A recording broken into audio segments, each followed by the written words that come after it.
Good morning guys. তো দেখো, আমি যে বলেছিলাম পরের দিন জামাই ষষ্ঠীর দিন আমি বাবার বাড়িতে যাব। তো খুব সকালবেলা উঠেছিলাম, আর দেখো এদিকে আমরা রেডি। এখন টাইম হয়েছে 8:30। তো তাড়াতাড়ি করার কারণ হচ্ছে গাইস, দাদা আবার যাবে শ্বশুর বাড়িতে, বৌদি এখান থেকে বাড়িতে যাবে, আবার ব্যাগটাকে রেডি করবে, তারপরে আবার যাবে বাবার বাড়িতে। তো এখানে এখন দাঁড়িয়ে আমরা টোটোর জন্য ওয়েট করছিলাম। দাদা গিয়েছিল টোটো আনতে। তো দেখো, প্রিন্সের বাবা যাচ্ছে না, আমি আর দাদা আর প্রিন্স আর বৌদি 4 জনে যাচ্ছি। তো এখন আছি আমরা টোটোতে গাইস। আর এই ব্লগটা কিন্তু খুবই ছোট, তার কারণ হচ্ছে আমি জামাই ষষ্ঠীর পুরো ব্লগটা দিচ্ছি না, কারণ গাইস একটা জামাইও আসেনি। সুপ্রিয়াও কোনো প্রবলেম আছে যে এবার আসতে পারেনি। এবার তো প্রথম ওর, আমি ভাবছিলাম যে একটু এনজয় হবে। আর গাইস এখন আছি আমি রাস্তার মধ্যে, আর এটা হচ্ছে দেখো আমাদের শনিবার, দুর্গাপুর হাট। তো এদিকে হচ্ছে পাটহাটির দিকে, এদিকে দেখো গরু ছাগলের হাট। তো দেখো সকাল সকাল যাচ্ছি, রাস্তাতে কিন্তু খুব ভাল লাগে সকালবেলা। তো বৌদি, আমি আর প্রিন্স যাচ্ছিলাম টোটোতে, আর দাদা কিন্তু পিছনেই বাইকটা নিয়ে আসছিল। তো এবার কিন্তু আমি ভাবছিলাম যে এনজয় হবে জামাই ষষ্ঠীতে, কিন্তু এবার একদম আলাদাই হয়ে গেল গাইস, আলাদাই লেভেলের। তো সুপ্রিয়া কিছুদিন আগেই আমার বাবা বাড়ি থেকে ঘুরে গিয়েছে, আর এখন যাচ্ছি আমি। বিয়ের পরে তো গাইস একটু তো উল্টাপাল্টা হবেই সব কিছু।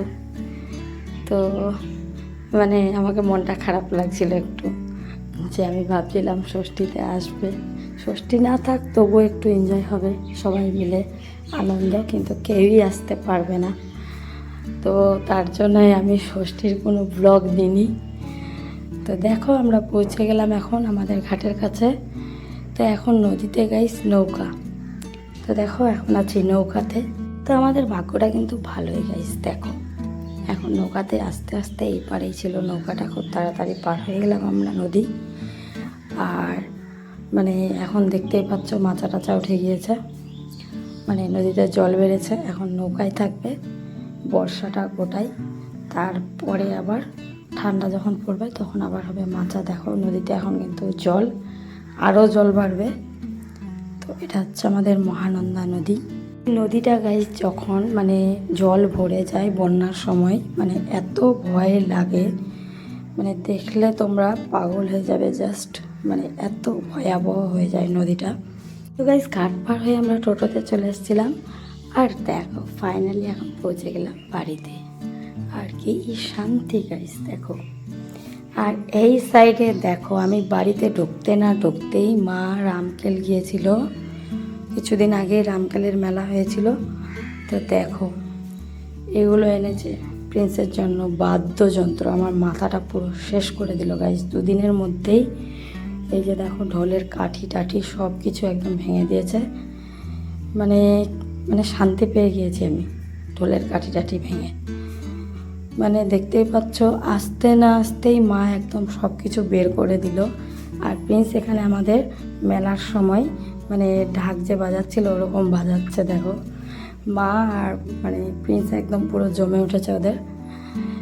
তারপরে এদিকে দেখো দাদারা আবার ষষ্ঠীর জন্য বাড়িতে এসে বৌদি শুধু ব্যাগটা রেডি করলো, আর দেখো এখন বেরিয়ে পড়ছে বাবার বাড়িতে যাবে ষষ্ঠীতে।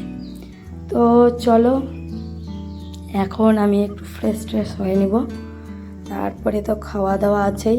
আর আমাকে ভালো লাগছিল না গাইস যে কেউ আসলো না ষষ্ঠীতে, তার জন্য আমি আর কোনো ব্লগ টলগ বানাইনি ষষ্ঠীর। তো চলো আবার নেক্সট ব্লগে তোমাদের সাথে দেখা হবে। সবাই খুব ভালো থেকো, টাটা।